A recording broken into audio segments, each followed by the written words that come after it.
rate of which things are very costly. So how do you expect somebody that is still trying to build any young man that knows what to do by 30 years should not be just talking about living in 3-bedrooms apartment, should own his own house. I don't want to overstretch that. And if you like, in this generation, I can still show you young people at 30 years that are building house. It's all about how early you exposed for life. See, many times we parents create the problem. Okay, and why do I say we parents create the problem? My wife is late. If I had any problem with her in our 43 years of living together, it's how to raise our kids. Yeah, because she think I'm too hard on the kids.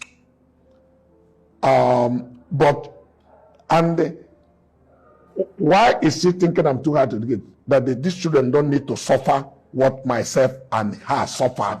That they should take the comfort we're there.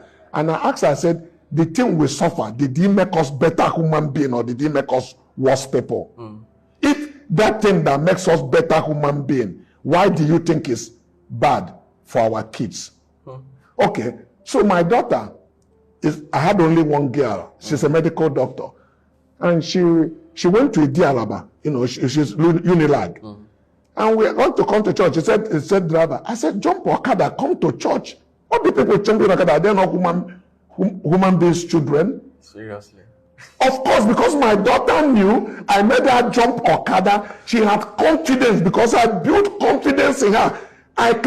She rides on my motorbike today. I can take her on a bike and she's not afraid to stay in the bike.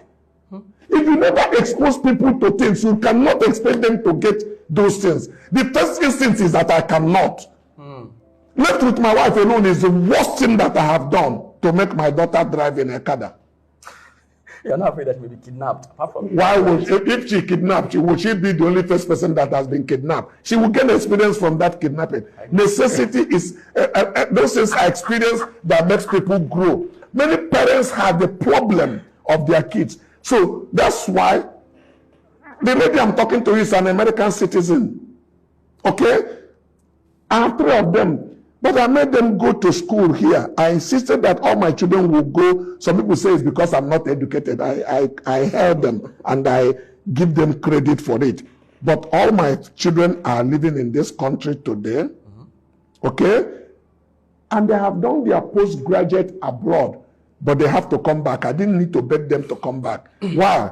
Because they went through primary school here. They made friends in school here. Most of my contemporary have lost their children because from before high school, even in Europe, they send them to London. They detach, they make friends there. You do everything to force them to come back here. They can never be here because they never grow up here. The system here they've never been used to it. But my children, they are beginning to admit they made mistake by the way they raise their kids. But all my children are in my business, including my daughter. Now she joined me. Wow. Okay, yeah, so the truth is that you need to expose children early to face the real true challenge of life. Let me tell you how it happened. The Japanese are the people who knew how best to do. If you go to kindergarten school of Japan, there's no janitor. The children mess the floor, they clean the floor. So they learn how to clean. You now hear that the Japanese went to Olympic, and after people threw things in it, and they clean all of the place, it's something they grew up with. It become a culture. It's not something they are learning. They are not doing it to impress you. They thought nobody take you to school with car in Japan. You walk to go to school. You are taught how to cross traffic light. And then if motor stop for you, after you cross, you buy for the car. So those culture, people, they grew up with it. It become like fish to water. It's not something they struggle. So whether there's police or not, they will not jump traffic. They will stay on the traffic road. They show courtesy. Is how about upbringing. The problem we are suffering in our country, 90% is that many parents are delinquent. It's not child delinquency, it's parental delinquency. Wow. That the children are suffering, because those children